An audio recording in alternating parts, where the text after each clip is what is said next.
Very timely session today, as if we'd known what would happen with Sir Tony Blair, who's just been given the highest order, highest knighthood by the Queen. And the Shilcote report, of course, shown that he actually misled Parliament, misled the public. Clearly, the man is a war criminal. That's what he should be known for. And a counter-revolutionary, as we're learning today.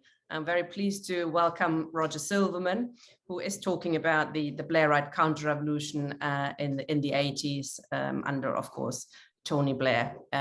Welcome, Roger. Thank you, comrades. Yes. Well, obviously, we're living through one of the most turbulent periods in history. Cataclysmic shocks, existential threats, violent swings, mass uprisings on every continent. And it's not surprising that, far from being insulated against these upheavals, the Labour Party, which is traditionally the party of the British working class, has of course been reeling and swinging from right to left and back again. In our series on the history of purges and witch hunts in the Labour Party, we've now come to the new Labour years, the clearly delineated period from 1994 to 2010. Why do we examine past history? To help us, of course, understand the present and, if possible, to foresee the future.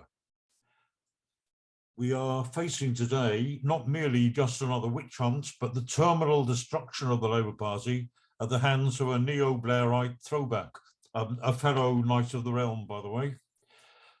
Some people seriously argue that we need to sit and wait for another turn in the merry-go-round, and sooner or later, another Corbyn will turn up after Starmer has gone. And another prominent group applies verbatim the exact perspectives that were drawn up by their forerunner over 60 years ago. But history doesn't simply go round in circles or swing up and down like a permanent seesaw or a perpetuum mobile. It's a spiral, and each circle climbs to a new level. It's vital that we understand what happened in the sharply defined era of New Labour within a historical context. It's a colossal mistake to simply see it as just as a stage in a smooth continuum. So before I actually get to the facts of the New Labour era, let's just ask ourselves again, stand back. How do we define today the class alignment of the Labour Party? In this context, I want to perhaps be a little controversially, I want to refer to a throwaway phrase by Lenin that's often quoted in this context when at one time he used the phrase a bourgeois workers' party. And I think that to bandy this phrase about can be misleading. One common mistake comes from quoting too literally the passe-en repartie of earlier exchanges. And it was, of course, precisely in order to correct the ultra-leftism of the young British Communist Party at the time of its formation and argue for their affiliation to the Labour Party that Lenin said, and I'm quoting here, of course, most of the Labour Party's members are working men. Of course, at that time, there's the sexist angle that we have to discount. However, whether or not a party is really a political party of the workers does not depend solely upon a membership of workers, but also upon the men that lead it. There he goes again, and the content of its actions and its political tactics. Only this latter determines whether we really have before us a political party of the proletariat. Regarded from this, the only correct point of view, the Labour Party is a thoroughly bourgeois party because although made up of workers, it is led by reactionaries. Now, of course, Lenin was absolutely right. But as with many quotes from Lenin, arguments that he used in the cut and thrust of polemical debate are sometimes quoted out of context and elevated into sacred texts. There's another example of that, a very common example of that is with the argument that he made in his pamphlet, What is to be Done, when he said the workers can only achieve a trade union consciousness. And this throwaway remark of his is always abused to justify the postures of people who, intellectuals who kind of preen themselves as professional revolutionaries. And with this quotation too, there's no such thing in a strictly scientific rather than a polemical context as a bourgeois workers' party. While the left has always behaved with magnanimity and chivalry, the right, of course, in the party has always shown the utmost malice and ruthlessness. The key to understanding the outcome of the conflict that has raged within the Labour Party, especially in the last 5 years, is perfectly encapsulated in two quotations from the left and right of the party that I'm going to quote now. The first is from that most revered champion of the socialist left, Tony Benn, admittedly a few years back, when he said, "The Labour Party is a very broad party, reflecting a wide variety of opinions from left to right. This diversity of view is a great source of strength. We must vigorously resist any attempt that is made to drive the left or the right out of the party. We must be very clear that we are not interested in a narrow sectarian purist party all taking one view. We must be a broad church." That, I believe, is in one sense the downfall of the left in the present period of the party. Because the second quote is from a former Labour MP, Tom Harris, who, as one of the leaders of the Scottish Labour Party, shares responsibility for what is still perhaps the most shattering political reverse in modern British history, the total annihilation of Labour's once rock-solid base in Scotland. And this, Mr. Harris writes, "The conclusion to be drawn is not that the Labour Party is, as it has always claimed, a broad church of diverse opinions and priorities, but that it is an uneasy alliance of two separate parties, each with separate, diverging, and even opposing aims and principles, and each side sees the defeat of the other as a necessary prerequisite to its own success." I think that is a more accurate description, except that I make the qualification that unfortunately one side in that conflict does not, unfortunately, see the defeat of the other as a necessary prerequisite to its own success. In other words, in fact, we do have a one-sided, undeclared civil war, fought tooth and nail by one side, while the other vainly seeks an unattainable peace. A recent book on the history of the Labour Party is circulating among party members. Again, it's one that I don't have a high opinion of. Its author is so taken with one casual throwaway comment by Tony Benn that he even borrows it to serve as the title for his book. The Labour Party has never been a socialist party, although there have always been socialists in it. And with all due respect to Tony Benn, who's one of the most honest and courageous champions of the socialist cause in Labour's history, on this point, I think he is historically wrong. Because much to the distaste of its leaders, the Labour Party was at its base an unrelentingly socialist party for more than 3/4 of a century. In other words, for most of its lifetime. From 1918, when under the impact of the Russian Revolution, it adopted Clause 4, through 1959, when it implacably resisted Hugh Gaitskell's proposal to remove it, to 1994, when it finally succumbed to the seizure of the party by a hostile crypto-capitalist clique masquerading under the label New Labour. Up to that time, the Labour Party had undoubtedly always been weighed down by a conservative right-wing millstone. But until 1994, the leadership had always had to justify its hesitations, its retreats, and even its betrayals on the pretext of prudence, caution, and gradualism, gratefully seizing on Aneurin Bevan's ambiguous formula, which is actually a rather meaningless gobbledygook, but his phrase was, "The language of priorities is the religion of socialism." The arrival of New Labour represented something very different. It was a capture of that party by alien forces. Labour was, before 1994, a workers' party in the same sense that the trade unions are workers' organisations composed of and financed by workers to represent their interests, albeit thoroughly corrupted and bureaucratized. And as recently as little more than 2 years ago, few would have questioned its definition as a socialist party, with hundreds of thousands inspired to surge into its ranks. Is it still a workers' party now? The current leadership is hell-bent on stamping out all traces of socialism from the party, draining the swamp, as I've heard one of their representatives put it, a political expression of that violent instability. So to understand the basis of that polarization, we need to understand what was New Labour. Now, again, I'm sorry to if I'm straining the patience of the comrades, but before I answer that directly, I want to make just one or two more historical background references. In 1959, the New Labour leader, Hugh Gaitskell, who was an early forerunner of Blair, had made an abortive attempt to renounce Clause 4 of the party constitution, which set out Labour's socialist aims. Even Gaitskell, however, did not dare oppose further nationalisation in principle.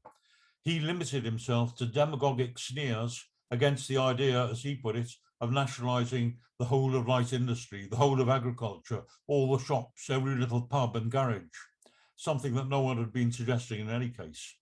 While the parliamentary left, led by Nye Bevan and Barbara Castle, were willing to consider compromising on the issue, sorry, I lost my place. Dismissing Clause 4 as a mere totem, a token bauble, the proposal aroused a whirlwind of protest from the constituency parties and the trade union branches. Gaitskell was forced by the ranks of the party into a hasty retreat, and he quickly abandoned his attempts to destroy Labour's socialist mission. Clause 4 remained intact. As a token face-saving sop to Gaitskell, a supplement setting out Labour's aims was added, calling rather vaguely for control of what they called the commanding heights of the economy, and then promptly dropped. Labour had nevertheless fought the 1959 election on a programme of wholesale nationalisation, specifically targeting Britain's top 512 companies. Its manifesto included the following commitments. This is in 1959 under the leadership of Gaitskell. As part of our planned expansion, it will be necessary to extend the area of public ownership. Where an industry is shown after thorough inquiry to be failing the nation, we reserve the right to take all or any part of it into public ownership if this is necessary. And right up to the 1980s, the party conference was still committed ostensibly to a fundamental shift in the balance of power and wealth in society. For all the hesitations and prevarications of the leaders, that relentless underlying impulse towards social change remained the mainspring of the party. Even throughout the booming 1950s, the left continued to resist the party's rightward drift under Gaitskell. As a man who had built his career on the back of the Labour movement, Gaitskell had proved powerless to resist its instinctive aspiration towards a new society. Labour's right wing suffered another setback when, following Gaitskell's death, its preferred leadership candidate, George Brown, was defeated by Harold Wilson. Wilson still enjoyed at least a trace of his former left credentials, having resigned along with Bevan from the Attlee government in protest at the imposition of prescription charges. Wilson went on to win the 1964 general election by a hair's breadth. And once again, despite the New Labour government's very mild proposed reforms, the ruling class exerted massive pressure from the outset to blackmail and destabilise it. Wilson complained openly that his government was confronted with a strike of capital, and his sidekick George Brown denounced in colourful language the nomes of Zurich dictating to the government. Now, I haven't got time to go into the history of the 60s and 70s, which witnessed growing surges of trade union militancy, weak Tory governments alternating with helpless Labour governments, surges of militancy, Labour governments tossed by crisis, weak reforms and craven capitulations, helpless retreats, growing threats of coups, inspired first by the colonel's coup in Greece and then by the military coup in Chile, and finally ended by the advent of the capitalist saviour Thatcher. I'm going to make no apologies for unashamedly promoting a pamphlet that I wrote on the history of the Labour Party, which you could find on the website of On the Brink. New Labour was something absolutely and entirely different.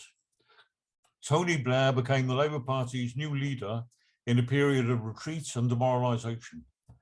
The miners had been crushed. Britain's industrial base had been pulverized.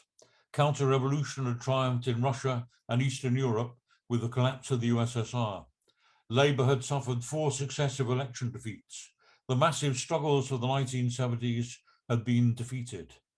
And against the background of a prevailing mood of bourgeois triumphalism expressed in Francis Fukuyama's somewhat premature celebration of the end of history, Blair was able to successfully impose changes on the Labour Party that were so fundamental as to represent a qualitative transformation. Let's remind ourselves how far these took the party's nature, programme, constitution and declared aims, even from the time of Attlee and Wilson. First of these was the removal from the constitution of the party's commitment to socialism, clause 4. For decades, such a retreat had been resisted tooth and nail. The Labour rank and file had forced Gaitskell to abandon his attempt to take the same route in 1959 when he was defeated by a mass revolt and forced to abandon his attempt. The fact that in 1994, clause 4 was dropped with hardly a murmur of protest was a significant fact to be taken into serious consideration. You might, well, Sherlock Holmes might have called it the curious behaviour of the dog in the night. In other words, the absence of any major rank and file protest against this act of political vivisection. And that in itself suggested a significant change in the character of the party. The aforesaid disappointingly superficial recent history of the Labour Party glosses over this most fundamental definition of the class character and socialist commitment of the party as if it were just a negligible triviality. It's casually dismissed as, and this is what I'm quoting from the book, the social democratic clause 4. Clause 4 was largely a symbolic commitment. The left's commitment to clause 4 entailed nothing practical. And what I would say to that is, yes, this was a symbolic change, but symbols are sometimes absolutely crucial and decisive. What this act symbolized was nothing less than an explicit betrayal of Labour's socialist traditions and aspirations. It was precisely a symbolic act. It was designed as a cast iron guarantee to the ruling class that the Labour leaders would no longer even pretend to stand for a change in the social system. Under New Labour, all political constraints were lost. New Labour politicians showed brazen disregard for even the mildest of the old Fabian aspirations for social change. Certainly, the Labour leaders had always capitulated, but in the past, they always had to be careful to justify themselves in terms of the need for realism, gradualism, priorities, etc. They dared not question the overall goal of a social transformation. When Ramsay MacDonald swung towards direct frontal attacks on the working class, he had no option but to break with Labour and rely on the capitalist parties in a national government to take a path that New Labour later trod with impunity from a relatively quiescent rank and file. Blair, Brown, and above all Starmer would have no need to have the decency to show even that much deference to Labour traditions. The Labour Party traditionally had had a socialist constitution, a decisive trade union bloc vote, an elected National Executive Committee, a policy-making conference, an active working class base, and a parliamentary party largely composed of former workers and trade union officials. It was a party created by the trade unions. It stood for socialist transformation of society, at least on paper, and it actually did carry through some nationalizations of basic industries, the foundation of a national health service, and comprehensive education. It took years of struggle by the working class to achieve these goals, and their implementation by Labour governments have been rightly celebrated as a historic victory. The Tories had bitterly opposed every one of these measures and did all they could to reverse them at the earliest opportunity. So for all its corruption and bureaucratization, Labour was manifestly a party based on the working class. So no matter how hypocritically its leaders had to justify each and every twist and turn with reference to the overall cause of Labour and social reform. Yes, of course, as predicted in the party anthem, it was led by flinching cowards and sneering traitors. But again, as was said in the song, its flag was red. New Labour, in contrast, expunged the Labour Party's socialist aspirations, undermined the link with the trade unions, destroyed any semblance of party democracy, badmouthed its Labour heritage, and carried through ultra-Thatcherite policies that in some cases even the Iron Lady herself had shrunk from. The New Labour MPs were not just a new incarnation of the old-style reformists of yesteryear, tainted individuals perhaps, cowardly, treacherous, bribed or intimidated, but with roots still firmly implanted in the Labour movement. An openly capitalist faction had now assumed the leadership of the Labour Party. Its leaders explicitly proclaimed themselves champions of big business. One of them, Mandelson, openly boasted, "I'm supremely relaxed about people getting filthy rich so long as they pay their taxes." They shrugged off Labour's socialist and trade union traditions and in so many words proclaimed a new identity. They even adopted that new name, New Labour, to differentiate themselves from Labour's historic traditions. On the steps of 10 Downing Street, following his election triumph in 1997, Tony Blair spelt it out in so many words. He said, "I know well what this country has voted for today. It is a mandate for New Labour. And I say to the people of this country who ran for office as New Labour, we will govern as New Labour. This is not a mandate for dogma or for doctrine or for a return to the past." So for New Labour's newfound capitalist sponsors, it was a calculated strategy to push further to a conclusion the programme of Thatcherism once Thatcher had been defenestrated and Major discredited, to carry through to a conclusion the Thatcherite counter-revolution once the Tories were losing their own grip on power. Once Thatcherism was no longer politically viable, it had needed Blairism to impose the same neoliberal policies under a thin veneer of reformism and a new disguised brand name. Tony Blair was even frank enough to admit that in his opinion, the historic turning point where organised Labour first tore itself loose from the shackles of liberalism, the very birth of the Labour Party, when it broke from the Liberal Party, was, in his words, a tragic split. His mission of New Labour was to wrap the living body of Labour back within a capitalist straitjacket. Even the old right wing were uneasy. They could see at least a crucial difference in timing. As Neil Kinnock put it, in a comment that implicitly illuminates the real distinction between old and New Labour more clearly perhaps than he might have wished, he said, of Blair, he said, "He's sold out even before he's got there," which is a subtle but a very real difference. Of course, Kinnock sold out, but at least he was careful before he got there to mouth a few leftish phrases. The Blair government did, of course, bring in some superficial reforms. It introduced a minimum wage, though at a very low rate.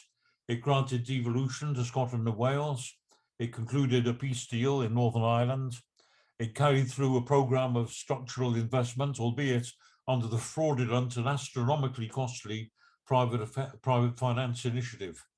In some respects, though, it carried further than even Thatcher dared to go some counter-reforms.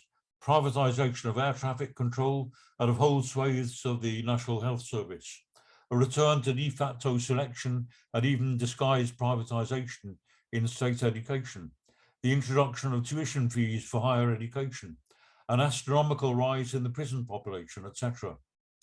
At the same time, it imposed three fundamentally reactionary policies: tuition fees for students, the private finance initiative, and the invasion of Iraq. The effect of imposing tuition fees on students was to ensure that future provision of the doctors, scientists, and engineers required by society was to be secured free of cost at their own personal expense, landing them with lifetime debts. The lame justification offered that they could look forward to higher incomes deliberately left out of account their future higher income tax rates. The so-called private finance initiative was accurately described by no less an authority than the chairman of the Royal Bank of Scotland as, quote, "a fraud on the people." A classic case of New Labour's so-called third way, this scheme claimed to square the circle by delivering new schools, hospitals, roads, railways, and of course prisons, without landing the state in debt. But in practice, the terms of these lucrative deals gave corrupt monopolies a free license to print money. The state became locked into compulsory leasing deals with private conglomerates stretching over decades at a total aggregate cost up to 10 times their actual value. Another trick was the practice of subcontracted facilities maintenance. Nominated contractors had a monopoly on every maintenance job, including changing plug sockets or light bulbs. As a result, here's one example, one hospital was charged £52,000 for a job which would normally have cost £750. Another had to pay £5,500 for a new sink. Having royally ripped off the state, the hyper-conglomerates Carillion and Capita both collapsed, each having built huge empires by providing outsourced services to public authorities. The total debt to the taxpayer came to over £300 billion for infrastructure projects with an actual value of 54.7 billion, 4 times the size of the state's total budget deficit. The National Audit Office has calculated that PFI projects will have cost the taxpayer a further £199 billion by the 2040s. I don't need to say much about the Iraq War because, quite apart from 1 million deaths in Iraq, the destruction of an entire country, the lasting destabilization of the region and in fact of the whole world, the impetus given to Islamic terrorist fundamentalism, and the unquantifiable blow to Labour's political authority resulting from a string of lies and fake dossiers, the Iraq War, quite apart from all that, cost Britain £8.4 billion and 179 lives. Of course, the most lasting damage was the annihilation of Labour's formerly rock-solid stronghold in Scotland. In 1997, Labour had secured 45.6% of the vote in Scotland and got 56 MPs elected. 13 years of disappointment with New Labour then fostered an overwhelming appetite for Scottish independence. When the referendum was held in 2014, almost 45% voted to leave the UK. And at the following general election in 2015, the SNP's vote shot up from around 20% to 50%, while Labour slumped to 24.3%, saving just one solitary seat.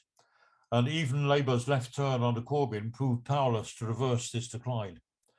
After a small bump in 2017 to 27.1% and 7 seats, Labour's votes sank again to an abysmal 18.6% in 2019, once again winning just 1 seat.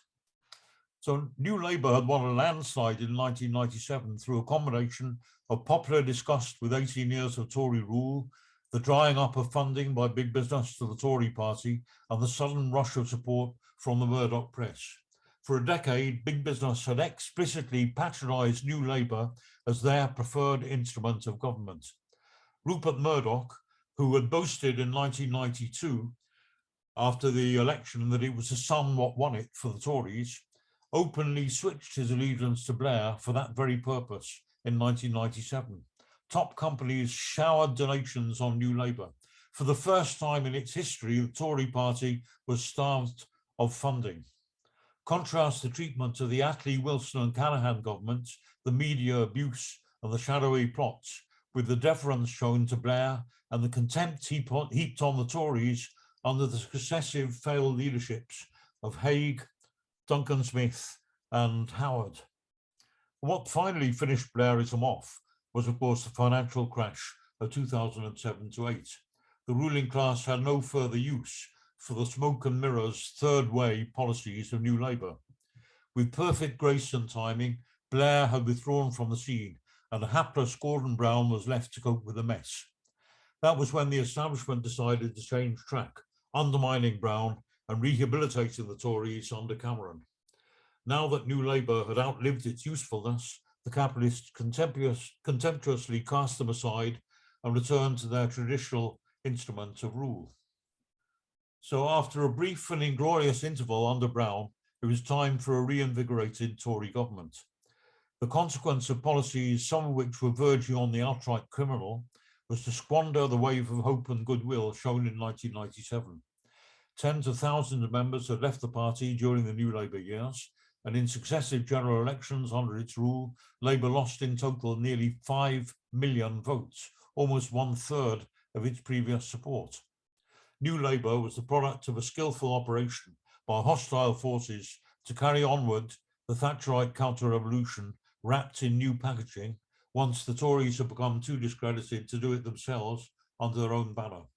It served a very specific historical purpose. It was only after the financial crisis in 2008 that New Labour was deemed to have outlived its usefulness. Once having served its purpose in government, it was unceremoniously ditched and the reins of power firmly grasped by Britain's traditional masters. Blair and Brown owed no allegiance to the Labour movement, and in contrast to every previous Labour government, and until not long before the end of their reign, their policies were directly dictated to and approved by the ruling class, just as those of every Tory government had been. That is what was new about New Labour. And yet even they were dependent on the membership dues of their members, the affiliation fees of the trade unions, and above all, the loyal canvassing teams of their local constituency parties. It was only after the ignominious eclipse of New Labour that the party began a gradual, halting, contradictory inching back towards some restoration of its mauled traditions. And as so often happens, and it's important to understand this, it was only due to the arrogance of the old guard that this process inadvertently led so quickly to the election of a leader from the left. We have to recognize that in every successive leadership election, the right wing has rigged the ballot. Up to 1981, the appointment of the leader had been determined by a self-perpetuating formula whereby he, always a he, was elected solely by the MPs and was therefore unaccountable to the rank-and-file membership in any form.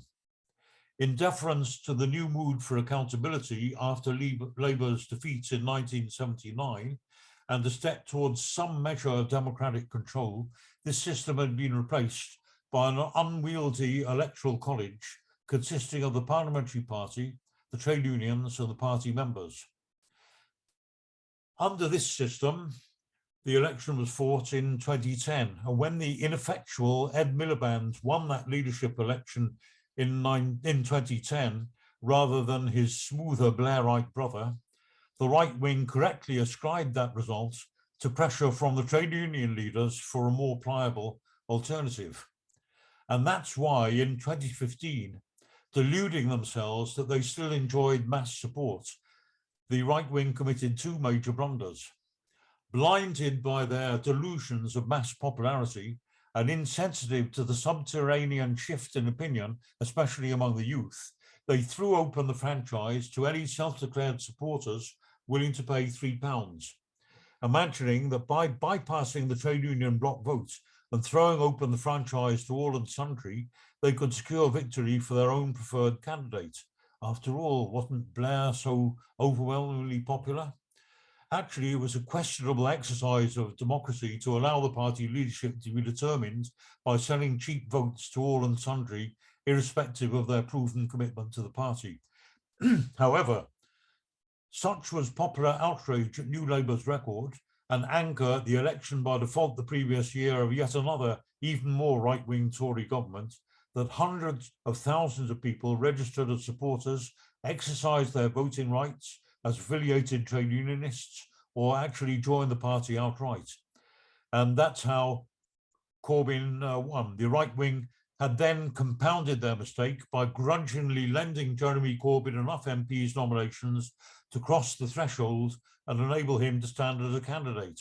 That too wasn't at all a question, an example of magnanimity on their part. On the contrary, they wanted a left to stand because they were hoping to spectacularly defeat him. They wanted to demonstratively humiliate the left. And again, this too backfired on them, and Jeremy Corbyn duly won a decisive majority in all three sectors, with 60% of the votes and a popular mandate from 250,000 electors. The introduction of the one member, one vote principle for electing the party leader and the innovation of selling additional voting rights to non-members on payment of a token fee had been intended as a device to swamp the left. In its lingering delusion of New Labour popularity, it had been hoping to swamp what it considered the noisy handful of troublemakers in the constituency parties with a flood of right-thinking citizens more susceptible to the propaganda of the mass media. And of course, when Corbyn won, the right wing were aghast at the outcome, and they tried their damnedest to reverse it by staging a parliamentary no confidence vote, by raising, when it came to when they'd forced a re-election, raising the stake for supporters to £25, giving them only 3 days to register, opening the floodgates to a tsunami of vindictive suspensions, all of that in vain. Under the left leader, Labour became the biggest political party in Europe with over 500,000 members.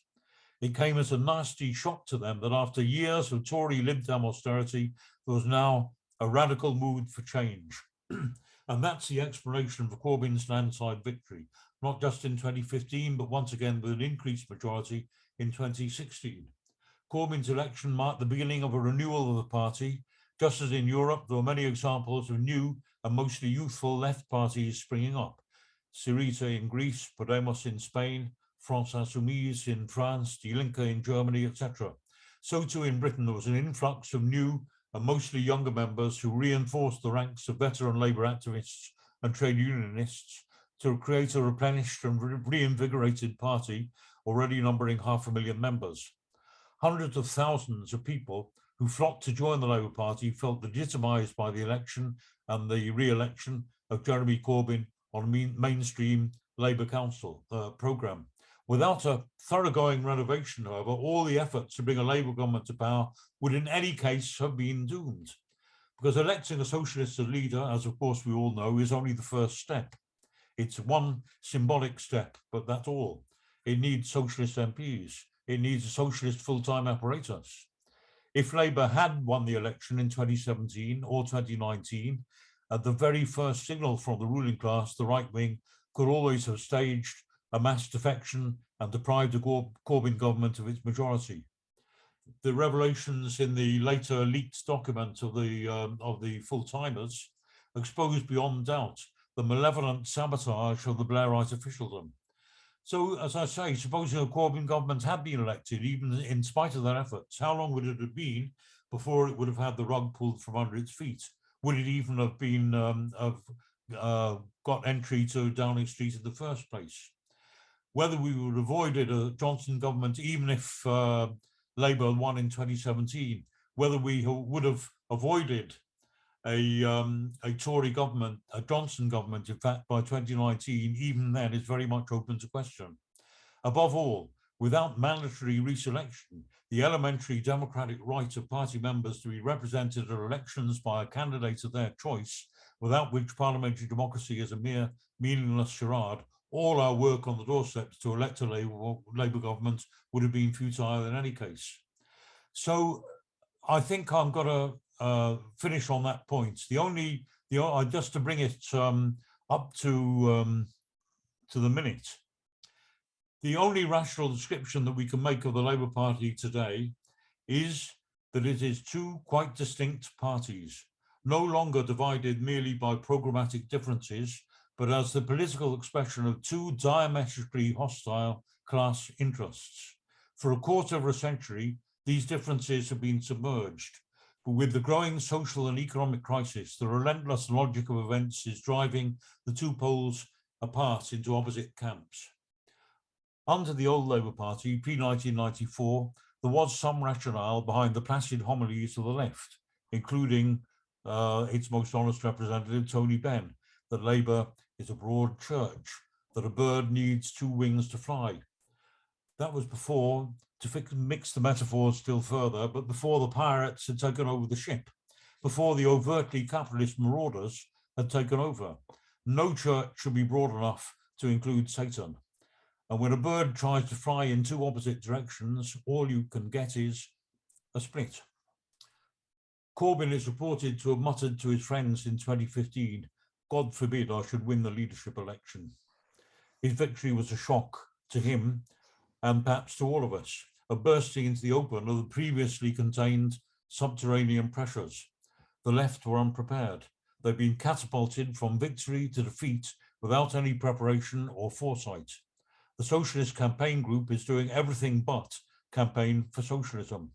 It's paralyzed, frozen, and as a result, the historically inevitable split has been very slow, uneven, spasmodic, glacial, if you like, but it is thawing and it's speeding up.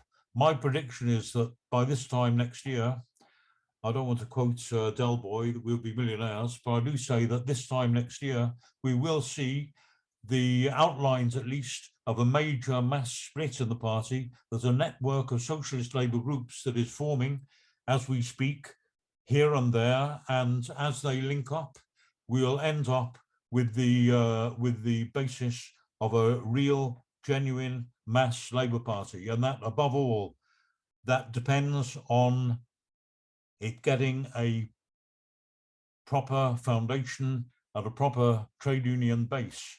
Because, I mean, there are many little parties springing up, left, right, and centre, but without that mass base, it's simply floating leaves in the air, if you like. And what is significant, I think, is on the one side, the mass defection from the Labour Party, the creation of socialist Labour groups, the creation of all kinds of ad hoc formations in different areas, but also the inexorable trend of the trade unions to minimize their affiliation fees, to reduce them to the barest minimum. We've had of course, the RMT and now the Bakers Union have disaffiliated entirely. Unite and CWU have reduced their affiliation fees to the barest minimum. Perhaps the RMT and other unions, and above all, perhaps Unison, will follow in the period ahead. And I think we will be seeing major developments in the period ahead. And the beginning of that split came precisely with the declaration of war by the New Labour faction, the Tory cuckoo in the nest, which came in 1994. So that's putting in context what I think New Labour represented. Thanks, comrades. Thank you very much, Roger. That was a tour de force through many decades of the Labour left. I very much enjoyed that. I should say personally, I mean, it's, you said 2 years ago it was a socialist party. Now it's dead. I mean, I kind of fear you're contradicting yourself a little bit as well. That 2 years ago it could have been something that is a socialist party, and now it can't possibly become that ever again. Whereas we just discussed that how right wing it was under Tony Blair. I think a certain flexibility of attitude to the Labour Party is quite important, because something changes in society or somebody makes a mistake, as they did with Corbyn, letting Corbyn in, and things can very quickly change into something very, very different. When Militant was thrown out, they declared the Labour Party to be dead, and yet, we saw the Corbyn years. Had Corbyn done half to the right, what you described, what Blair was doing to the left, we could be in a quite different situation today, I think. So I think reports of the Labour Party death are probably greatly exaggerated, or slightly exaggerated, but we'll see. I mean, I'd like a positive, happy ending, like anybody. So I think you certainly did that.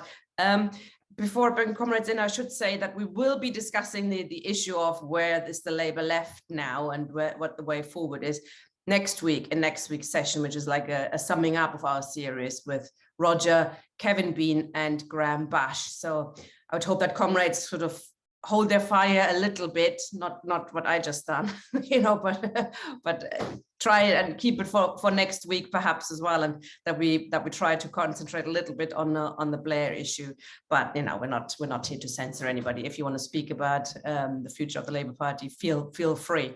Just want to say we do that next week as well. So we've got a few people with their hands up already. The first person to come in is Dave Hill, please. Unmute, right. Can you hear me, comrades? All good, yes. Excellent. I so enjoyed that, Roger. I so enjoyed it. I and most of the people here, looking at the faces, We lived through it.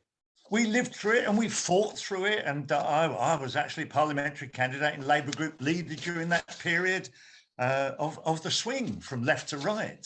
The Labour Party, I don't think was ever socialist. And one tiny bit of disagreement with you. I think looking back at the 1960s when I was a member of Kemp Town General Management Committee and looking back to the 1980s as a member of Brighton Pavilion, the disputes, I mean, sometimes almost physical violence between the left and the right were very, very marked. This has been an ongoing battle, but you are obviously correct in stating that under Starmer, the expulsion and the willing de-socialisation of the Labour Party has gone further than ever. A couple of points I want to make. I thought that was so impressive, your analysis. And I take on board what Tina has said about we're going to discuss what way for Labour next week. I'll take that on board. But I think you really should publish this. I run a journal. Each article gets read by many thousands of people. I can publish it there. Or you can, come on, you're well experienced at writing and etc.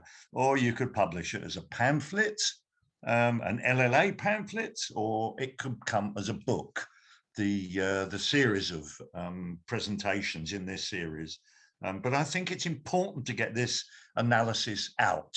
There's a lot of people very keen to have that, people inside the Labour Party as well as people outside the Labour Party. My third point was about strategy for the LLA, and I listened with great interest what you've said, and to put in one sentence what we're going to be talking about next week, or a little aspect of it. Of course, the broad left parties, of which a number of us here have actual personal physical experience, the broad left parties in Europe, they weren't very successful. I mean, there's a very checkered history, like supporting privatization, neoliberalization, blah, blah, blah. Lots of different examples of the deficiencies, not least the nationalism and sovereigntism of Jean-Luc Mélenchon in France.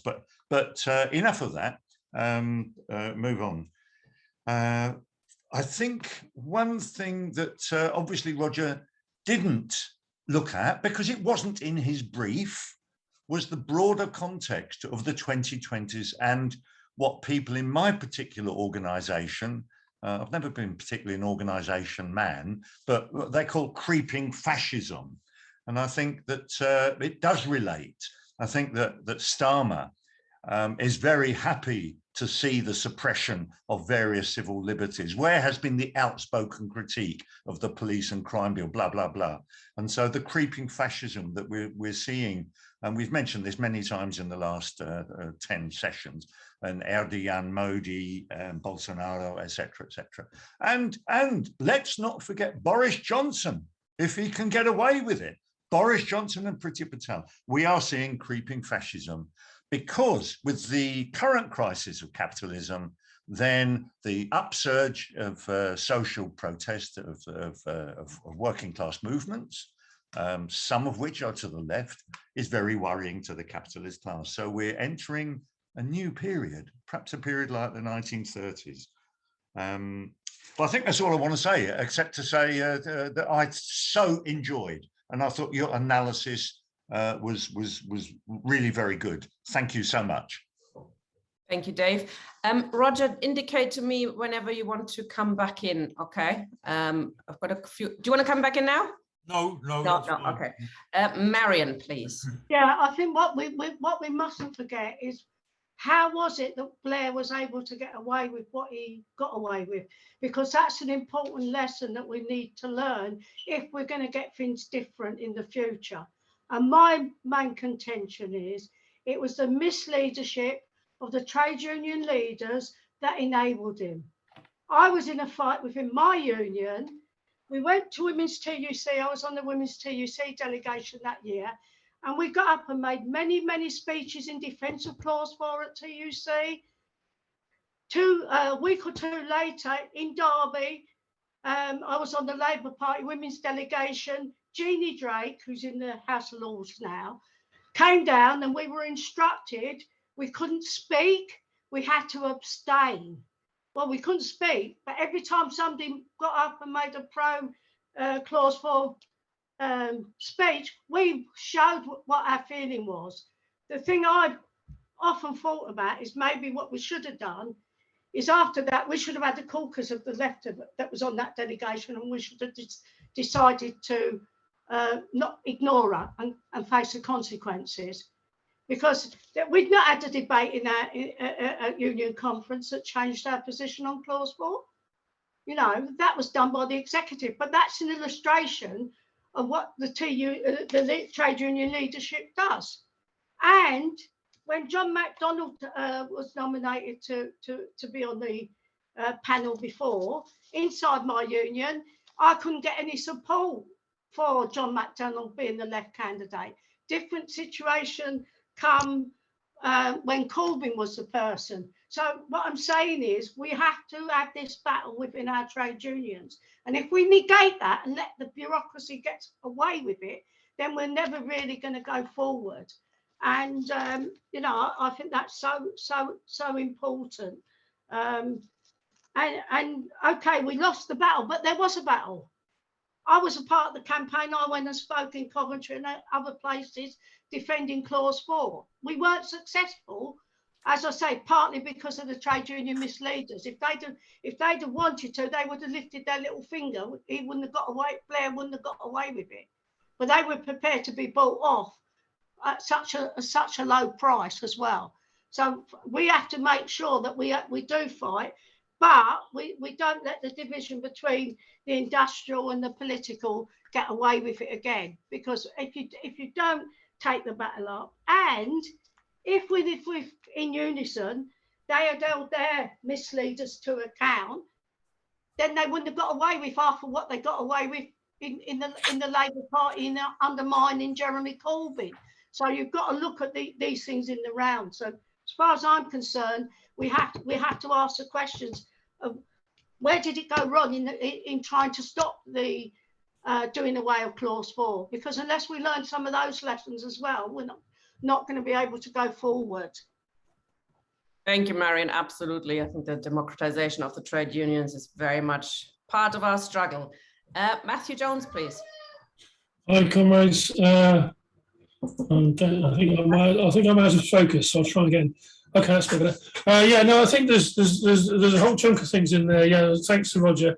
I think that I mean, the first thing that strikes me, obviously, is you know, this week, obviously, has been the explosion in Kazakhstan, in which the working class has taken to the streets, brought down the government, attempted to destroy the state.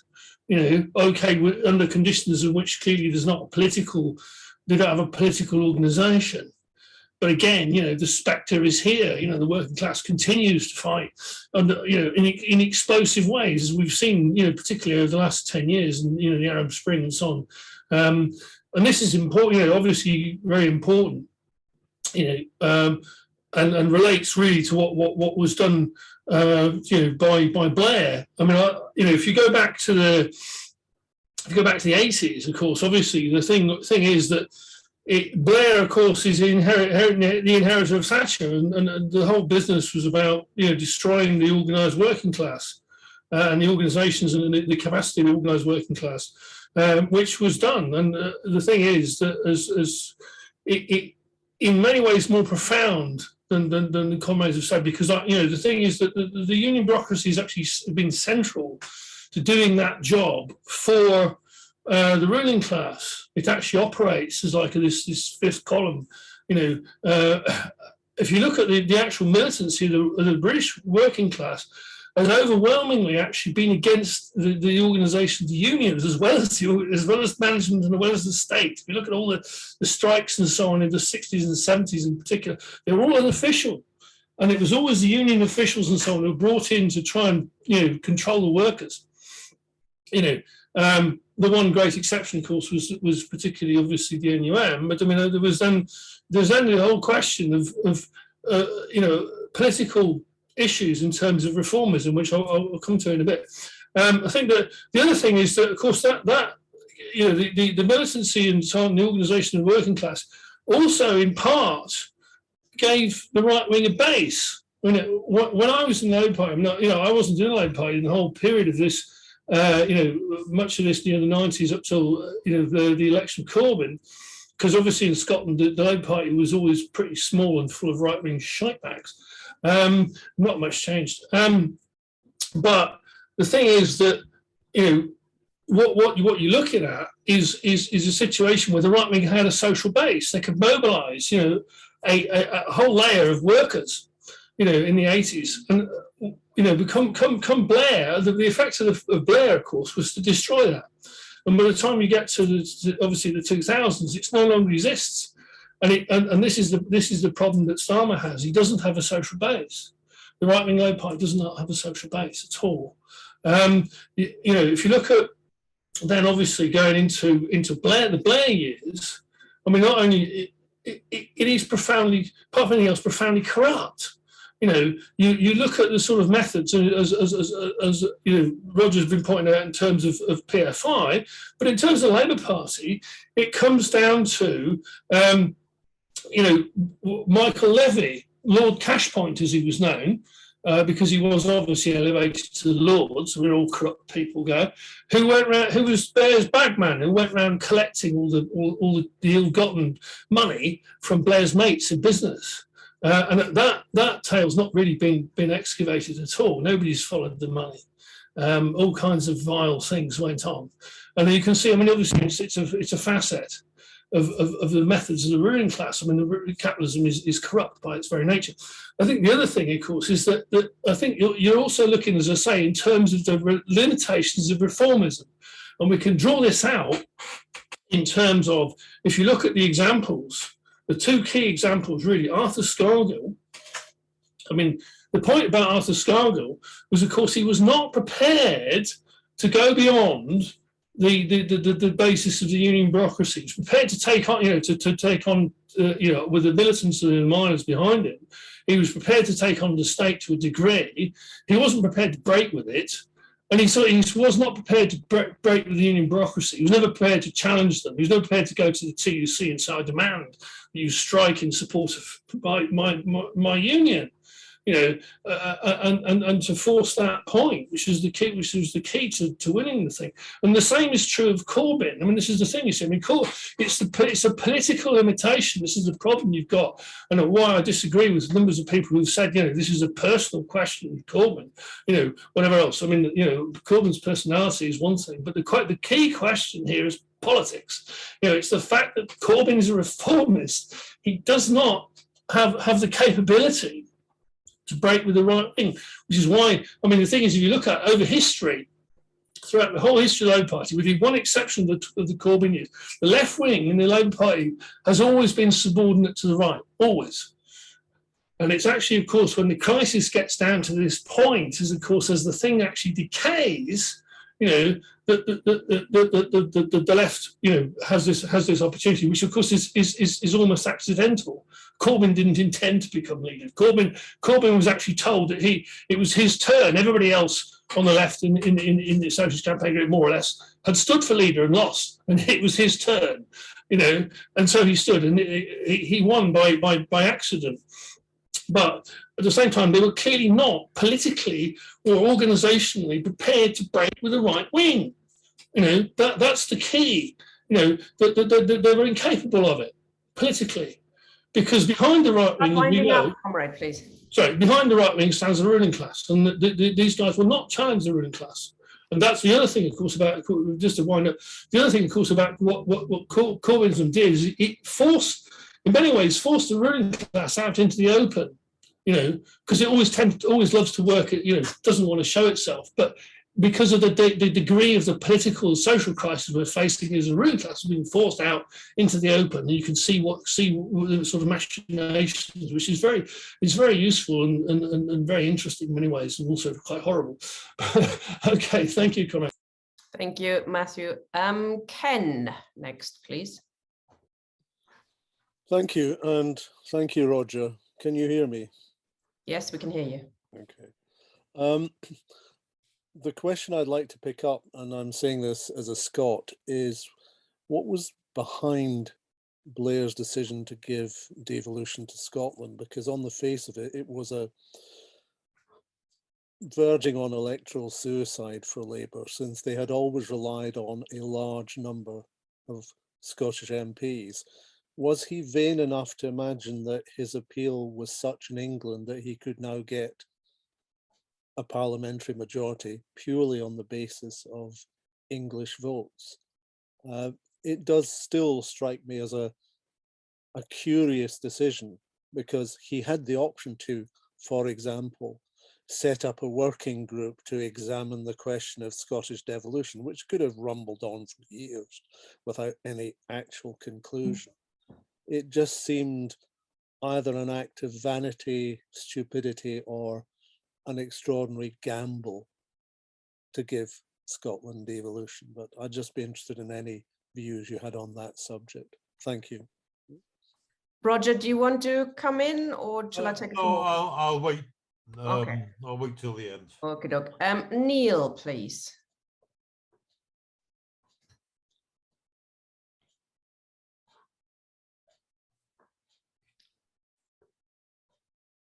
You need to, when I ask you, yeah, you're there.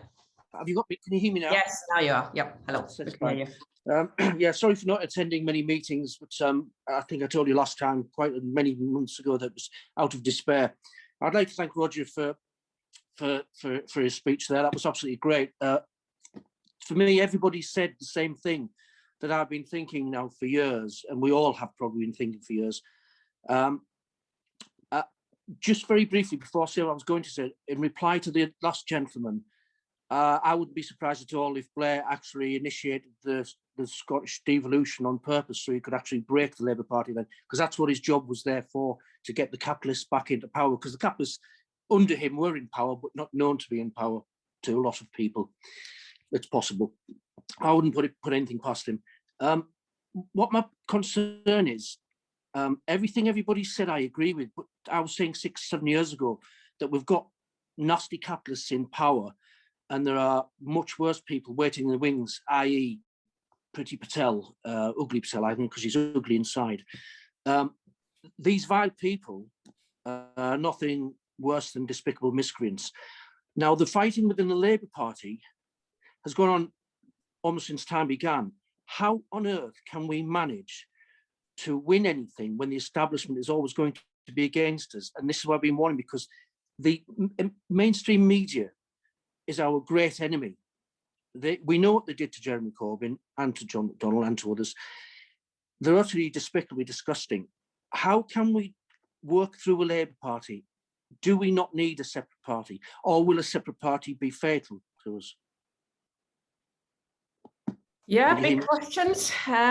We have, of course, an electoral system that does no favors to little parties, to put it mildly, which is a huge problem. I think one of the key problems, actually. Okay, next person is Peter Khan, please, or Peter Khan.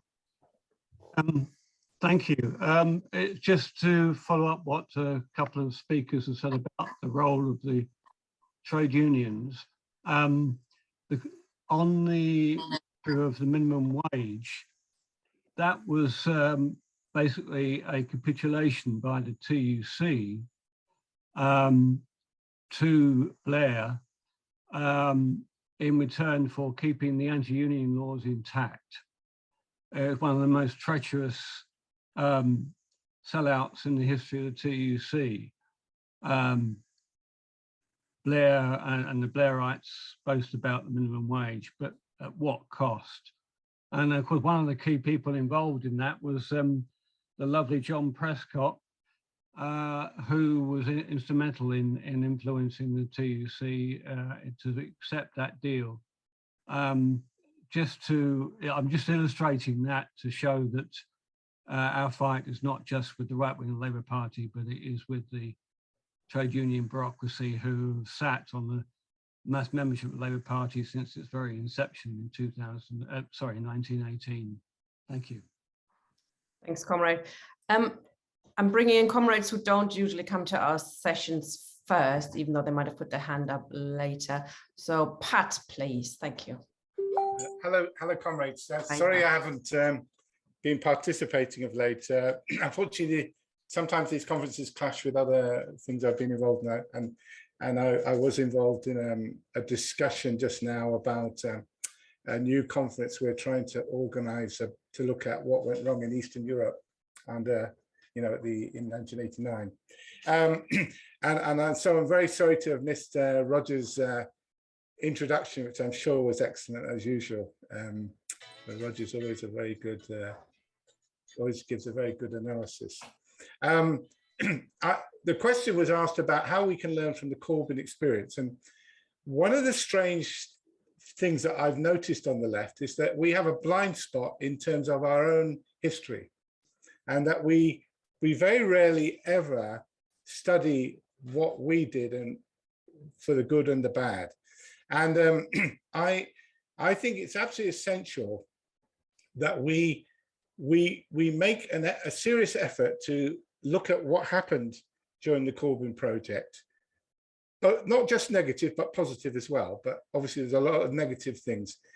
And why do I think that is, whether or not, whatever position you take about the Labour Party or a future party to the left of Labour, whatever, a lot of the issues that came up under Corbyn's leadership will face us in the future. You know, things like about how do we relate to people? How do we get our ideas across to people? How do we relate to opposition and parliament? Lots of different issues. How do we handle the media? How do we challenge them? How do we plug into the social media? So for example, something I knew a little bit about. I went to see in 2016, and I'll come back to Blair in relate to this. In 2016, I went to see Seamus Milne in Parliament in the August of that year, and had a long discussion with him about what was happening inside the party. And as you remember, Seamus was a key figure. You know, he was head of Corbyn's communications and strategy. And he spent quite a bit of that time telling me about all the terrible things that Labour Party headquarters were up to, and how they were sabotaging what Jeremy was trying to do in the leader's office. And I didn't know about this stuff, and the detail of it. And so I was a bit taken aback. And it's only afterwards I thought to myself, now, why is it that who's very active on the left in the party, doesn't know? And, you know, I was very active in all the different wings of, most of the wings of the Campaign for Labour Democracy, briefing, you name it. And how if I didn't know about these things, what the hell's going wrong? Why is it that Jeremy and his team weren't making this transparent and getting all the party members to know about this and mobilizing against it?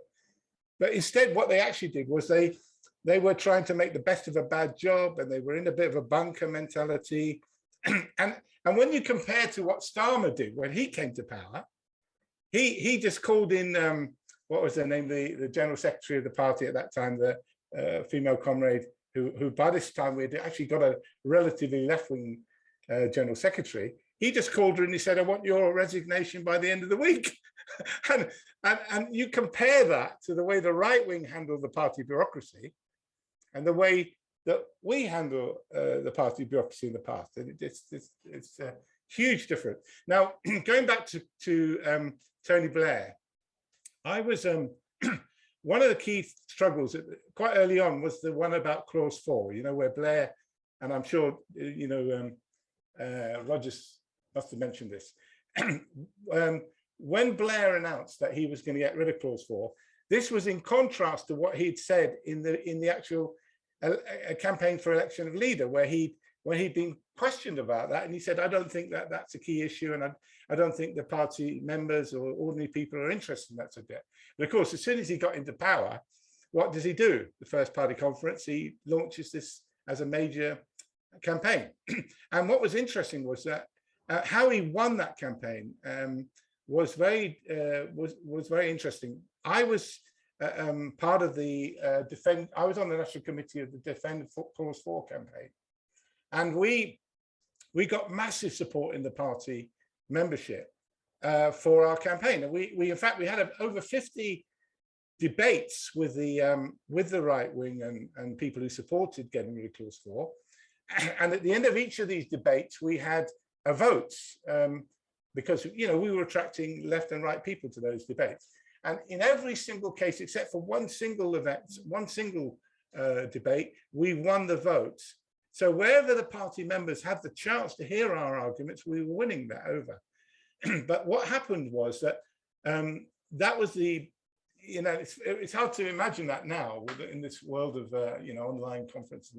But at that time, Blair, we'd only just had the introduction of marketing through, you know, by email and all that kind of thing. Had only just come in 94 or 95. And so Blair was able to take advantage of that by getting the party headquarters to email everybody, all the party members that they had email addresses for, and to peel over the heads of the activists. And that way they were able to win over, and they, of course, they only put their side of the case, and they were able to win over a lot of people. And they convinced people that, oh, well, a lot of people didn't really want to get rid of Clause 4, but they thought, well, we can't, if we refuse Blair, it would look very bad in the media. And anyway, his argument that we needed to get Labour into power at whatever cost, you know, won over a fair number of people. But if it had been, you know, people talk about the, you know, the attempt by Gateskill in 1960 to get rid of Clause 4 and how that failed and how the Labour movement was so much more left wing. But actually, it's not. That's not the case. If we had had the normal means of voting, not this kind of referendum which they organised, I think we would have defeated his attempt to get rid of Clause 4. So you can see how a lot of these things, myths arise over these events, but actually, You start winding up now, please, comrade. Yeah, in practice, it wasn't like that. Okay, I'll leave it there. All right, thank you. So I think you're quite right. We absolutely important that we learn lessons from the Corbyn years as well as the Blair years. I think appeasing the right wing was the key problem of Corbyn, who was mainly interested in winning a general election rather than trying to remake the Labour Party into a tool for our side. I think he didn't even try that one. Okay, Anthony, please, is next.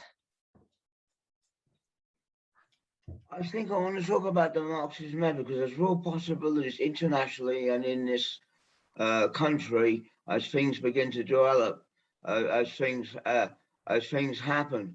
Because you can't be insular. Marxism always started as an international movement. Firstly, in Chile, you've got a party that, a minor left party called Free Education for a Social Revolution, but the biggest vote ever, and that could be on the cards in the next period. In France, you got Mélenchon now. He was a Trotskyist, so may have gone over to Stalin, adapted to Stalinism.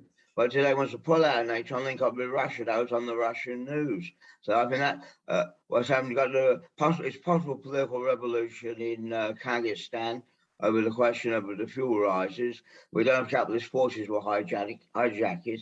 The Russians were opposed to Russian suppression of political revolution, but they also had to stop the imperialists. The American Trotskyist Tom Carey said, Stalinism is the most contradictory force ever.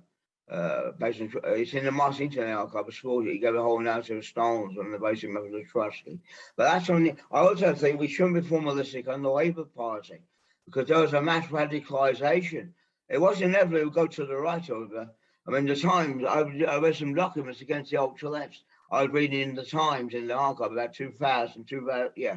So somewhere 2000. I read the archive, then they closed it. On the online, and they said it's like 1945, we might have major reforms. And what about the Short Start centres? If the left had been in there, we could have got rid of Blair.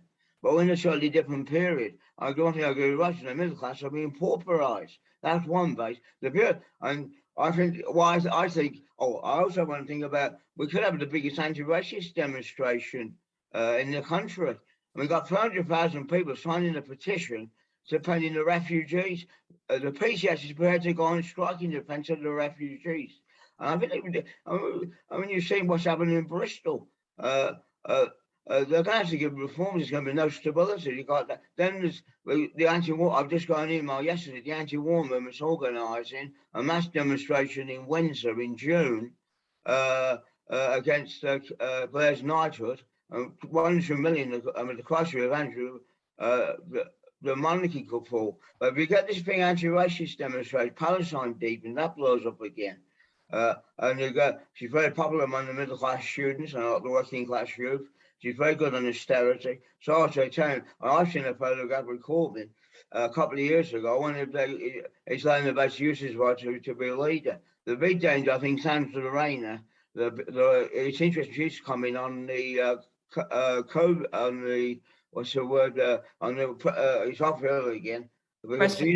Our first part, the Unison Blocks has got its own problems because of the sickness and the health service. She's the main danger because what the bureaucrats in the level of the Irish Assembly, they say, stop sales or tender running, saying, oh, we can't have the new members. That's why it's a mistake to leave the Labour Party. But we should say anybody, it's Blairism that crazy people leaving. Get as many members in them, and get 3 or 4 million members. Okay. That you have a say. I'll leave it. All right, could you wind up now, please? I shall leave it there. Thank you, Anthony. Steve, please. Hi, Roger. Thank you. That was a very, very enlightening talk. But I want to disagree with not the content of what you said or the way you put it over, which I think was absolutely excellent. I want to actually question the way that you've come to the conclusions that you have in 2 ways. You've missed out, I think, the political side of what's going on, and you've also missed out the international side somewhat.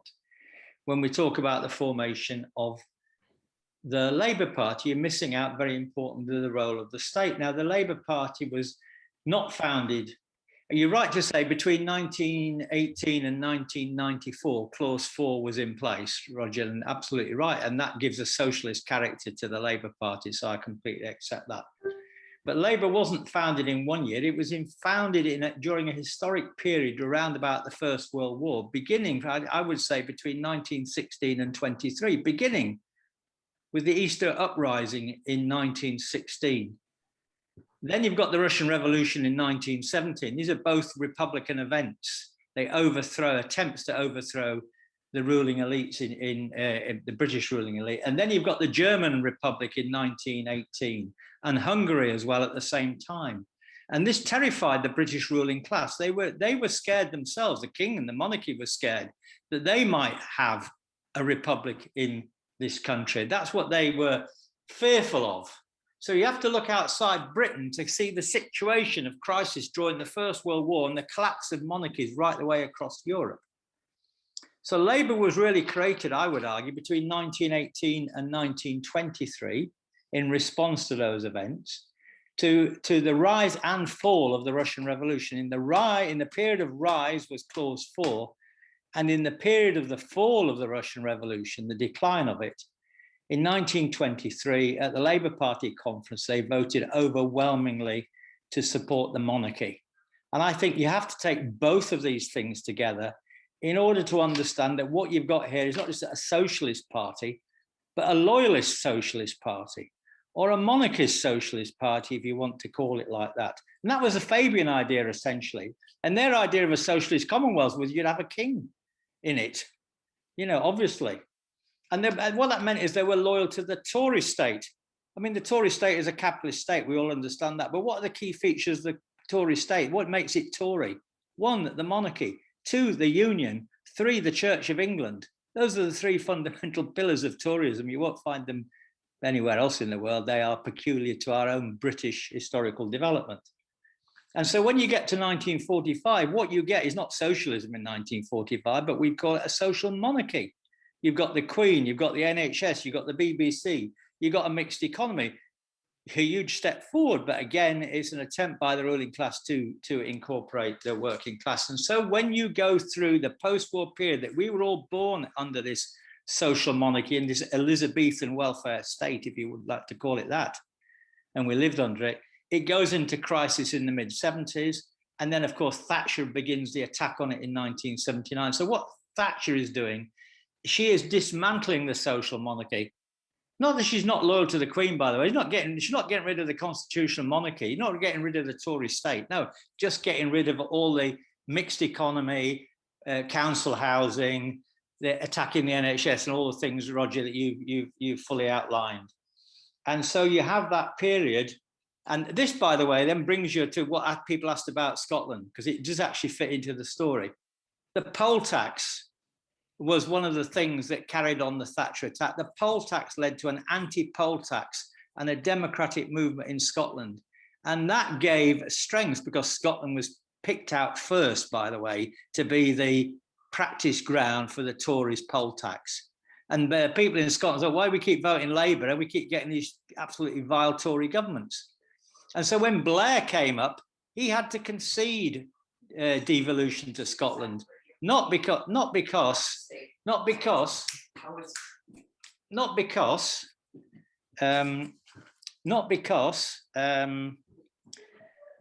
Got distracted there, didn't you? I got a bit distracted. Okay, not because Blair hated the idea of devolution. He didn't want it at all, but it was forced upon him by the conditions that had arisen out of the crisis and imposition of Thatcher.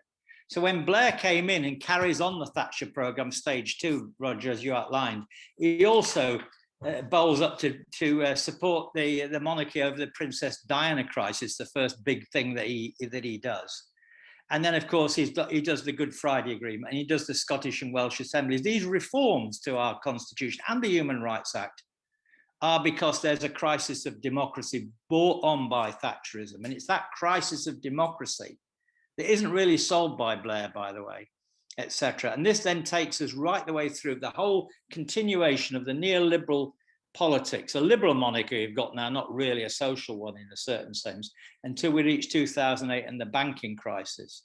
So I'm not going to carry on with this story very much longer because obviously other comrades want to speak, but just to say that after 2008, and this is where Jeremy Corbyn comes in, by carrying on the neoliberal and austerity politics that had already, under Thatcher and Blair, destroyed the social monarchy, then he created a terrible crisis of democracy, which is in the 2014 Scottish referendum, in the election of Jeremy Corbyn out of the blue, and in the Brexit referendum as well. These are all signs of a system which is in terminal crisis. It's gone beyond just dismantling the social monarchy into total utter degeneration and chaos. And as you said before, we're in a really, really strange place. And somebody said before, and I'll just end on this point, that we are creeping towards fascism. And I can see why you might say that. But this is dialectical. There's two sides to this. It's not just one route out of this situation. The crisis of democracy means that we can be creeping towards fascism, but we can be creeping towards republicanism, because some people will respond to this crisis by demanding more democracy. Even Tina mentioned PR, but not just PR, that's just a one issue thing. So we're going to be faced with a polarization in our system between a party that can take up democracy. And I'll end on this point because Matthew started with this. What is it about Kazakhstan and the Arab Spring? The working class, what do the working people want all over the world? They want more democracy. Do you know why? Because the system doesn't give them justice, doesn't give them freedom, doesn't give them rights. So everywhere you have these rebellions, you'll get working class democratic rebellions against dictatorships and authoritarian states. And we will get a version of that here, I do believe, in the present period of crisis. And we need to prepare ourselves for that in this crisis. Finish there. Thank you, Steve. Trying to bring in George, who I don't think has a camera, which is why I missed you. Sorry, comrade. My apologies for not having a camera. No worries. The first point I want to make is Blair was the logical sequence to Thatcher's reign,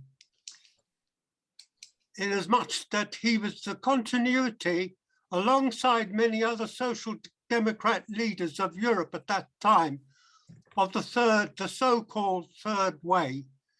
And he adopted and continued the side supply economics theory of the Chicago School, which has its roots in F.A. Hayek's ideas. That's the first point I want to make. The next point, which has already been covered by the last speaker, is the Benn Bill of 1992. The main point about that bill, which is the bill for a Commonwealth of Britain, and also another companion bill, which was the Commonwealth of Europe, was the actual end of the constitutional status of the Crown. And that needs to be expanded on. The Crown being not so much the monarch and all the trappings of the monarch and the hierarchy and so on, the Crown being the actual engine room of capitalism, of British capitalism, as amplified by the Treasury, the army, the law enforcement agencies, and so on. And also, Ben also wanted to provide for a written constitution, because we don't have a written constitution. Laws and acts are made by precedents as they go along. There is no written constitution.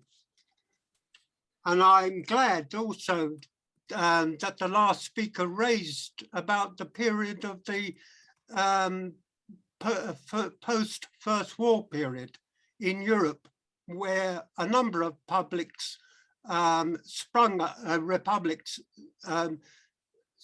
up in the train of the Russian Revolution of 17. And that needs to be noted, I think.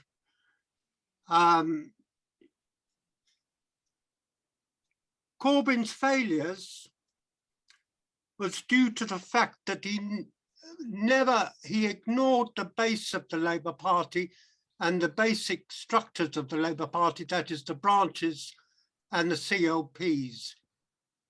He didn't work to strengthen those bases. He concentrated on mass meetings, which was admirable, around the country, bringing in thousands of people, a lot of younger people, particularly around the 2017 period. But sadly, the base area of the Labour Party was neglected. Thank you very much. Thank you, George. Ed Bober, please.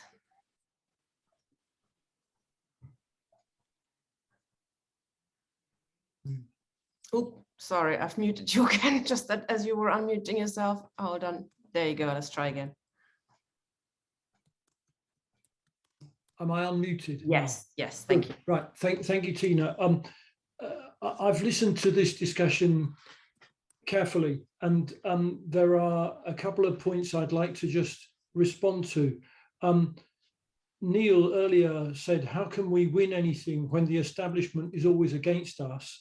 And following that, one of the speakers said, how can we learn from the Corbyn experience? Very good questions, very good points. I think the Corbyn experience tells us that achieving socialism in this country, in this system, is a far bigger job than many of the Labour Party activists imagined when we were campaigning to get Jeremy Corbyn elected in 2017 or 2019. Precisely because the whole establishment is against us, achieving socialism does not finish when you get a leader like Jeremy Corbyn elected into government. I think many Labour Party activists, they were new to the movement. They'd always been taught that democracy works fairly and so on. It's understandable.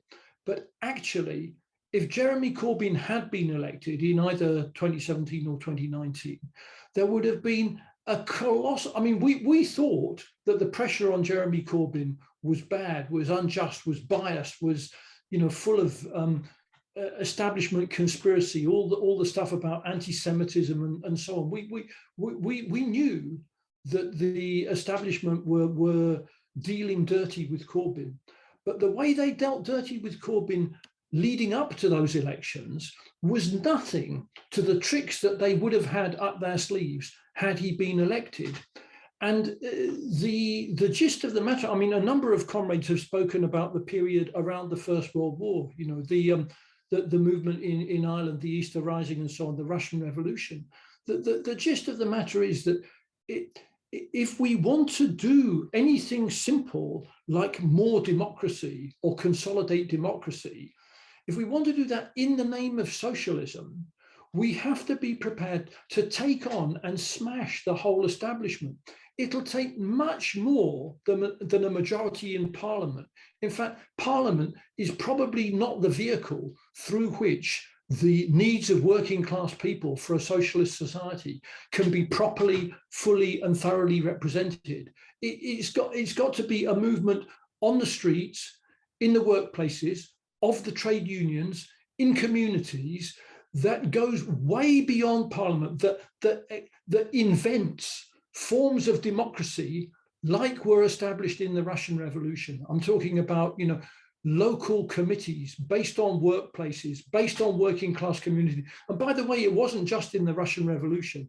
There's across the world, there's dozens of examples of revolutions that have taken place where parliamentary democracy has effectively been rendered unnecessary because more democratic forms of democracy are possible. France 1968 is one of the more recent examples of that in history. So, you know, I mean, the answer to why we didn't get any further is, you know, and I mean, Jeremy Corbyn was a great guy for what he tried to do. He tried to raise the banner of socialism within a parliamentary context, but he wasn't a great guy to take the working class movement onto the next step, because it is going to involve far, far more than getting a government elected in this Parliament. Parliament and the monarchy are part of a system that is designed to keep the ruling class in power. And we need a movement that is prepared to go way beyond that. Possibly at some point to, you know, run for elections and so on as a way of getting our ideas better known and so on, but also showing the limitations of the establishment and moving forward to a mass movement on the streets, encompassing movements, you know, movements that have erupted over the last few years, like Black Lives Matter and so on, which you know, they don't focus on parliamentary politics. They focus on getting justice within the communities and so on. And I think those are the kind of politics that we have to seek to develop. I mean, there are many fragments of what was the Labour Party that is now being broken up by Keir Starmer. As we reassemble and regroup those fragments, we have to keep in mind that the tasks of constructing a socialist society in Britain are bigger and more challenging than simply winning a parliamentary election. Thank you. Absolutely right, Ed. Thank you very much for coming in. It's absolutely important that we learn where we went wrong in the past, and this is why we're doing these sessions, so that we don't repeat it next time. Otherwise, we'll be in the same situation over and over again. Okay, Victor now, please.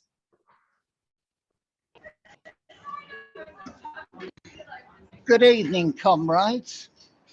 I hope you're having a very good new year, and I wish you all a good year.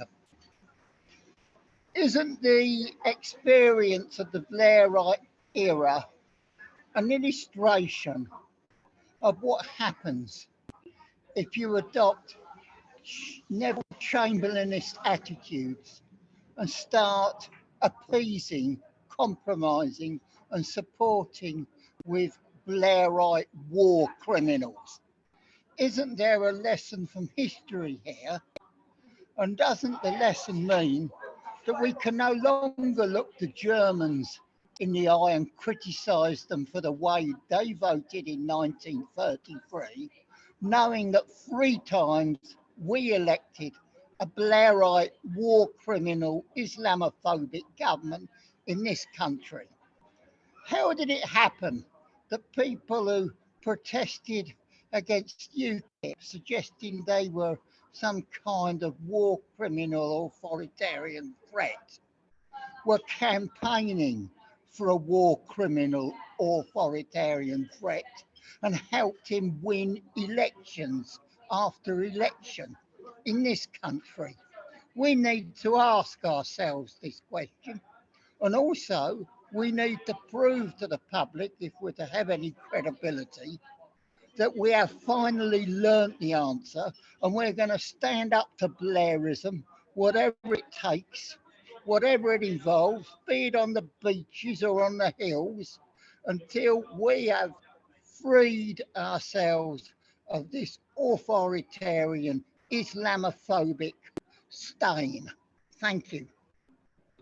Thanks, Conrad. Harry, please. Yeah, comrades, I think if you go back to the election victory of '97 that brought Blair to power, it was a landslide victory. And the real point is it was not so much a Labour victory. It was really a massive Tory defeat. In other words, people wanted an end to the Thatcher years, and effectively any opposition government I'm going to bring it, okay, upstairs. It's in that could offer, a program. I mean, Blair did not have any distinctive program to change society. He just branded the party a new party and basically a breath of fresh air. But if you make an analogy with that to what as Roger mentioned about Gateskill in '59, I mean, why was the party not put into a stronger foothold and a more socialist program? And to me, I think, as well as the objective changes that had taken place for various defeats, the miners and so on. And by the way, as also mentioned, the great victory of the poll tax was also there. I think the problem is you need to look then at the left, the people on the left that many of us were looking towards. Kinnock by this stage had been relatively exposed, I think, for not supporting the miners and so on. So he was really, but he had come very much from the left. The leaders normally come from the left, at least the more genuine, the people that they trust. But then again, when you look at the likes of Prescott and people like Plunkett, I mean, many on the left saw them as the kind of the vanguard, the voice of the left opposition in the Labour Party. And of course, if you recall Prescott, I think it was on the eve of the general election of '97 when he stands up at a conference and puts his very vocal voice right behind Blair. And I think the problem for many in the Labour Party at that stage is they did not see the left had betrayed them. They did not have a voice to represent their interests.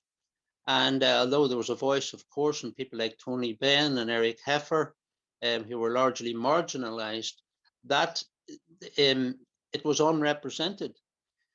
And I think this was the problem that existed throughout then the Blair years of government, the Brown years of government, right through to the Miliband years of government, is that the Labour Party was completely unrepresentative in any way possible for the working class.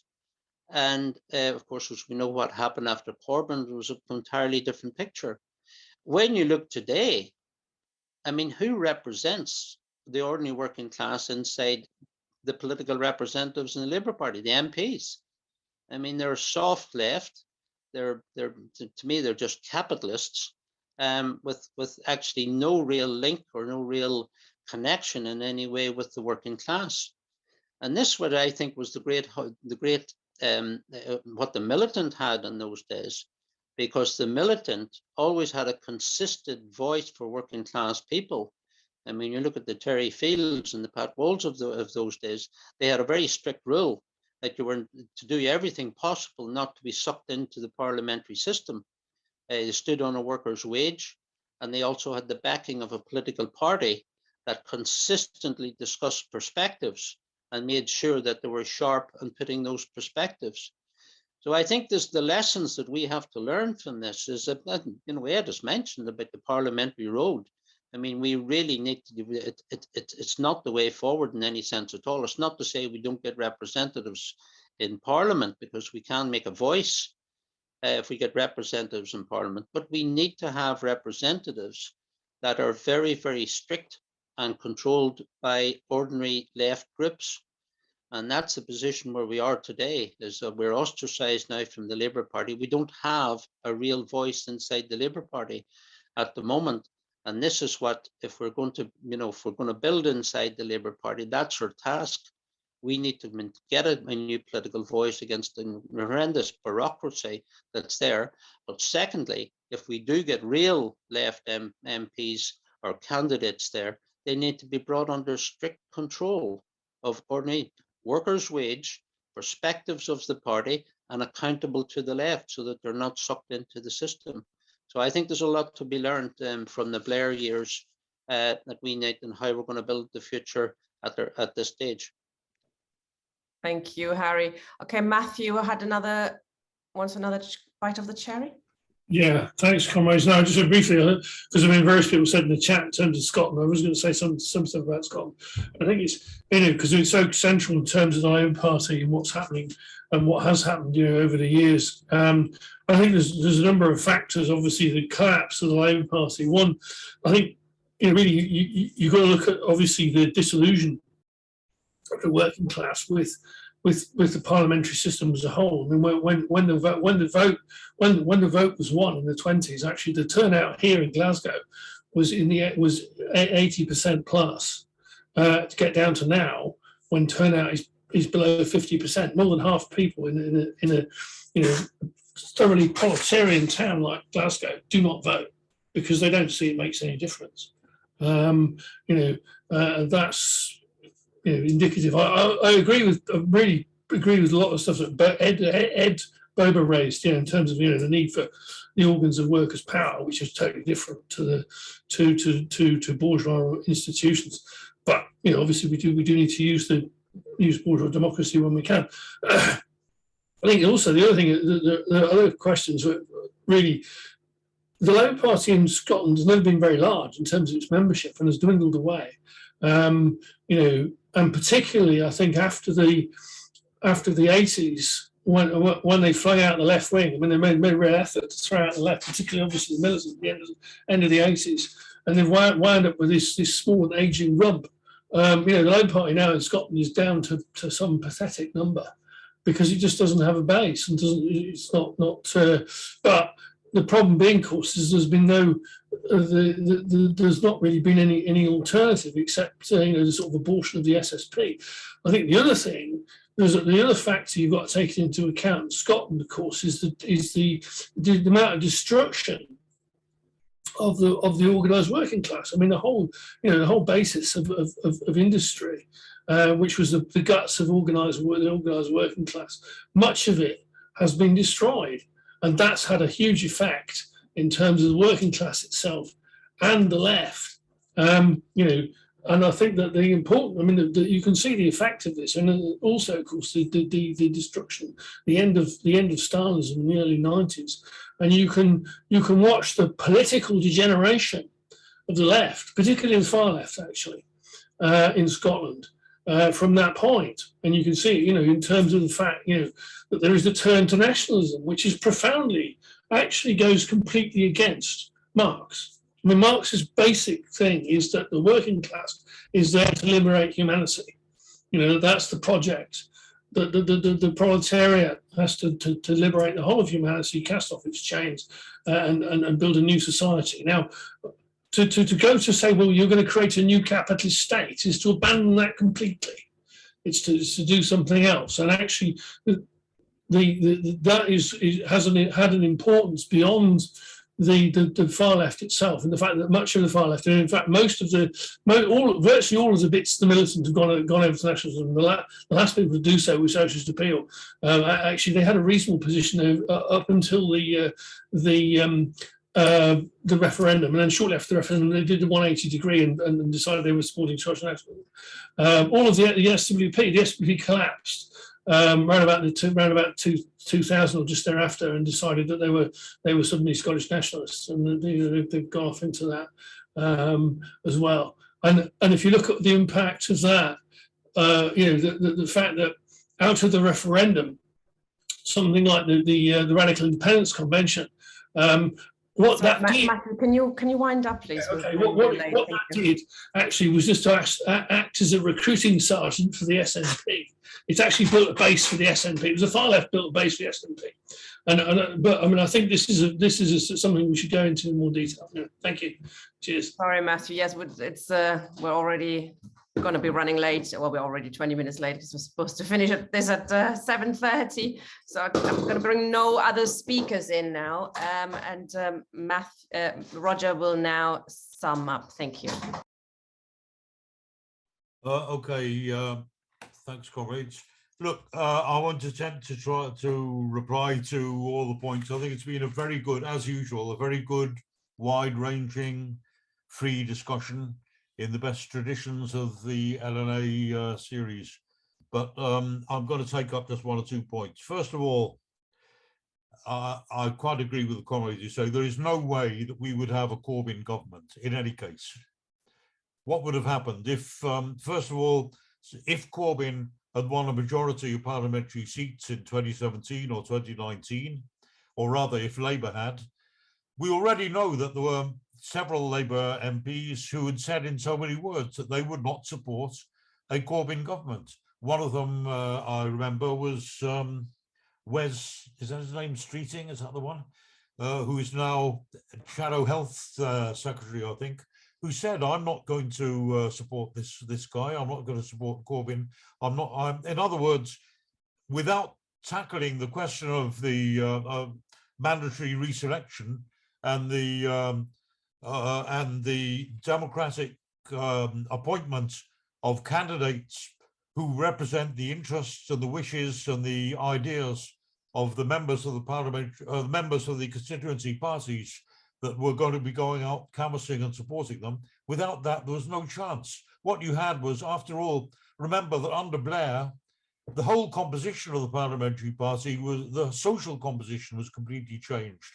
Before Blair, or at least before the that era, most Labour MPs were ex-workers or at least ex-trade union officials. They had some roots in the Labour Party or the Labour movement or the trade unions or something, which doesn't mean that they were politically, were not renegades and cowards and all the rest of it. But that was their social composition. Under Blair,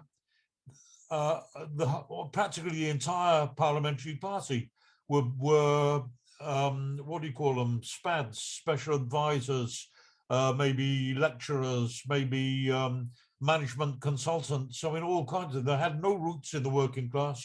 They had no loyalties, certainly, even as a distant memory, to socialist principles or aspirations.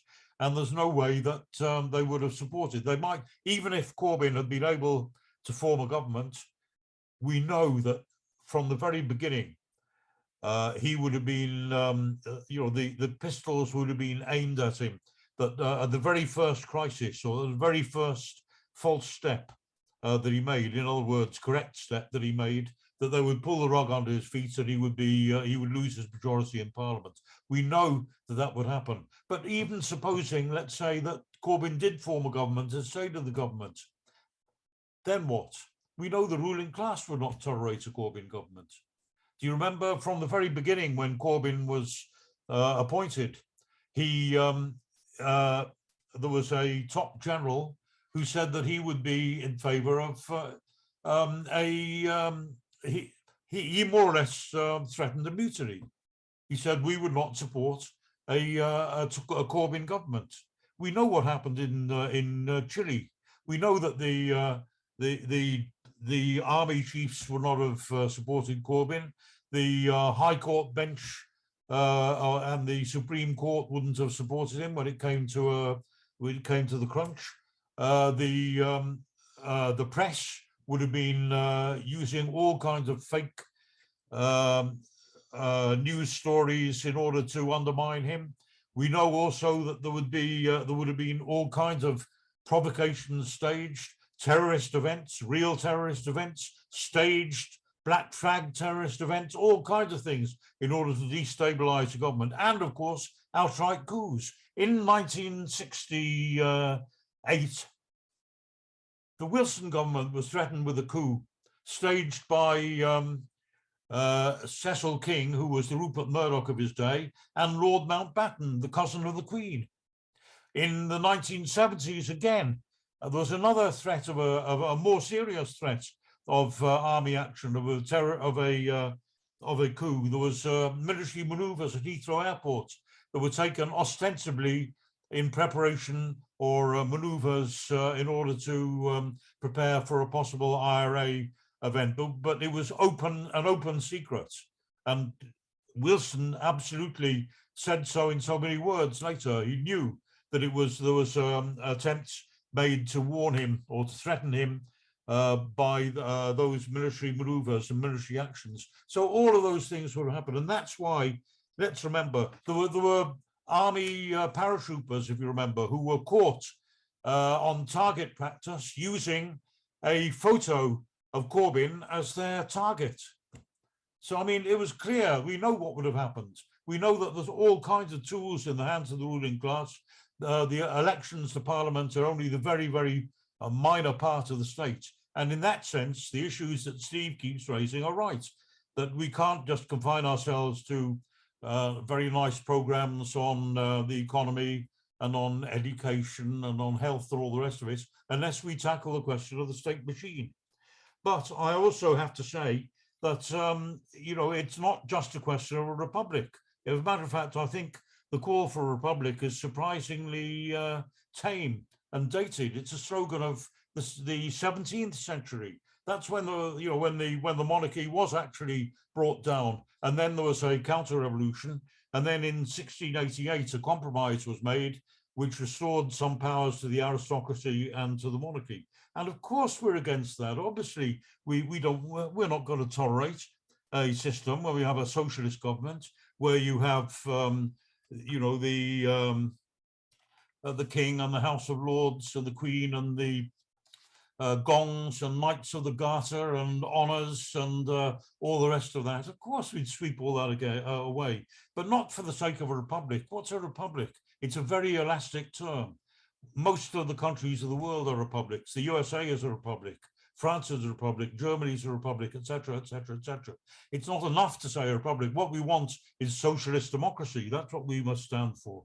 And as it comes, what it actually comes to is, let's not be afraid of the word Soviets, but not in the sense of the Stalinist regime, which abused the name of Soviets, but real councils of workers' democracy. Workers in the enterprises and so on should elect their representatives to run their workplaces, and they should link up on a local and a regional basis and on a national basis, and there should be the structures should be put in place for real workers' democracy in society. And by the way, those comrades who say, well, the monarchy is popular, I think there's a point we need to raise. It's an important point, because very, very soon it could be a very topical point. The monarchy, let's accept the present monarch is popular, and she is popular, and she's popular for a reason, because she's been very, very careful, and all credit to her sensibilities on the question. She's been very popular, not openly to be interfering with the democratic structures, such as they are, of our parliamentary regime.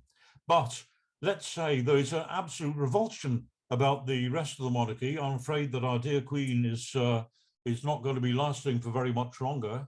And I think there is a contempt for Charles and Camilla because of their whole behavior and their antics and the whole, the whole story of Diana and all the rest of it.